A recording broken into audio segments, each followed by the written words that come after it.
जय Shri Ram divine souls, जय बाबा नीम करोली महाराज की। कैसे हैं आप सभी? आशा करता हूँ कि भगवान का आशीर्वाद और मार्गदर्शन बना रहे। आजकल मेरी वीडियोस नहीं आ पा रही हैं, तो कोशिश कर रहा हूँ मैं, क्योंकि अभी जो है मेरा फोकस थोड़ा सा वो हो गया है। बट अभी मैं इधर वीडियोस लाने की पूरी पूरी कोशिश कर रहा हूँ। और मेन चीज़ ये है मेरी वीडियोस लाने का कि सिर्फ एक दूसरे से कनेक्ट करते हैं। उससे भी सबसे बड़ा रीज़न ये है कि हम इमोशनली एक्सप्रेस कर पाते हैं।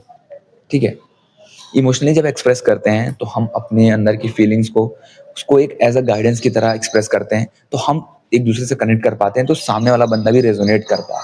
ठीक है, तो वो भी अपने क्वेश्चंस को रख सकता है। तो ये एक मोटिव जब हो जाता है ना, तो यार चीज़ें बहुत बेहतर हो जाती हैं।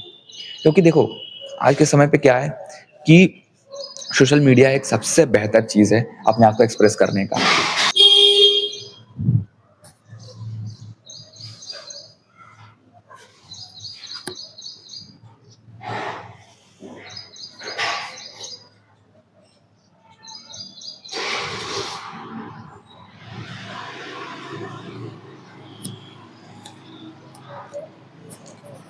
सोशल मीडिया क्या है? सबसे बेहतर प्लेटफॉर्म है अपने आप को एक्सप्रेस करने का, जहाँ पे इमोशनली स्पिरिचुअली एक्सप्रेस कर सकते हैं। ठीक है, बट क्या होता है ना कि एक चीज़ और इसमें ऐड कर दी गई है। आजकल चीज़ों को बहुत ज़्यादा अलग दिखा दिया गया है।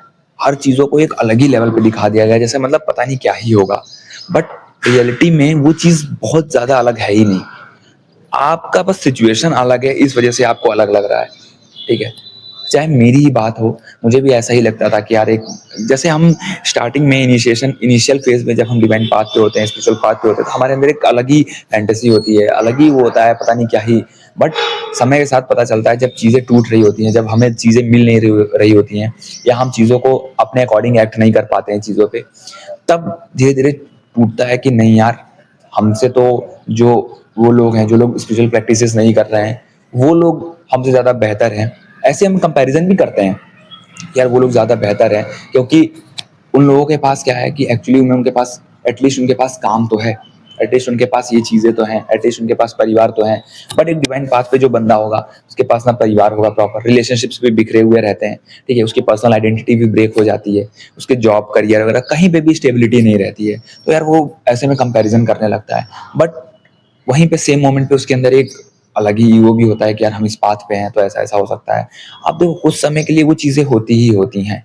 एक स्पिरिचुअल पाथ पे जब भी एक स्पिरिचुअल इनिशिएशन होगा आपकी लाइफ में, तो वो चीज़ें आएंगी ही आएंगी, भक्ति मार्ग से जोड़ने के लिए आपको आती आती हैं। अब चाहे वो आपके ट्विन फ्लेम के जरिए आए, ठीक है, कोई ट्विन फ्लेम पाथ का किसी को पता चले, किसी को सोलमेट के जरिए पता चले, या किसी को कार्मिक रिलेशनशिप से भी ट्रिगर मिलते हैं। ठीक है, तो यार देखो, ट्रिगर कहीं से भी मिल सकता है। ठीक है, और उसका कॉन्सिक्वेंस क्या है और उसका रिजल्ट क्या है, ये कोई नहीं जानता है। उसका आउटकम कोई किसी को नहीं पता है, और ना कोई आपका प्रेडिक्ट कर सकता है आउटकम। ठीक है, सिंपल है बिल्कुल।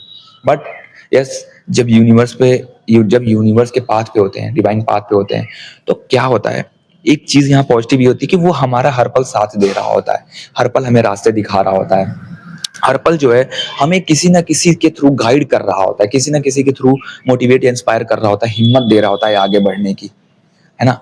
तो ये वाली चीज जो है, ये बाकियों से आपको अलग कर देती है, बाकी चीजों से अलग हो जाते हो आप। ठीक है, और एक चीज और होती है कि आप कंफ्यूज रहोगे, क्लैरिटी नहीं मिलती है, बट सेम टाइम आपको एक इनर नोइंग होगा, आपको पता होगा कि कुछ है यहाँ पे अभी जो थोड़ा सा शायद आपको। बट सेम टाइम पे हम इम्पेशेंस भी बहुत ज़्यादा होते हैं, बहुत ज़्यादा पेशेंस की कमी हमारे अंदर सबसे ज़्यादा है। मतलब मेरे अंदर खुद के अंदर भी बहुत ज़्यादा पेशेंस की कमी है। ठीक है, और बहुत सारी चीज़ें ऐसे बिगड़ भी जाती हैं।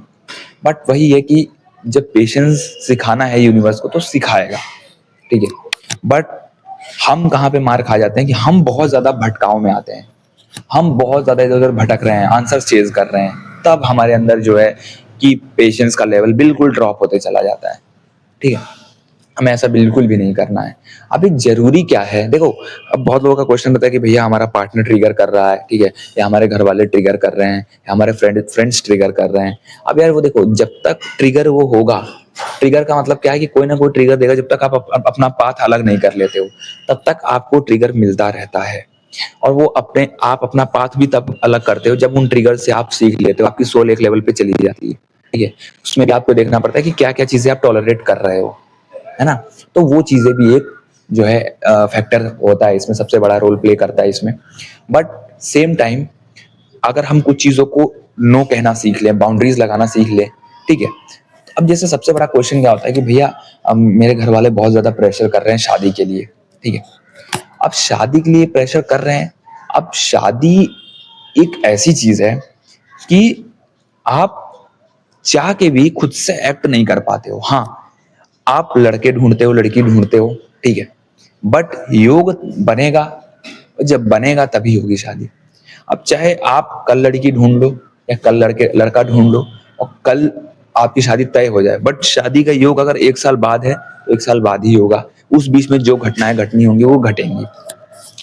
ऐसे ही होता है, जैसे सपोज करो कि आपके घर वाले परेशान कर रहे हैं कि भैया शादी करने, बट आपका अभी मन नहीं है, आपके अंदर से आ रहा है कि अभी नहीं करना है, तो अभी आप किसी भी तरह ना कहना सीखो।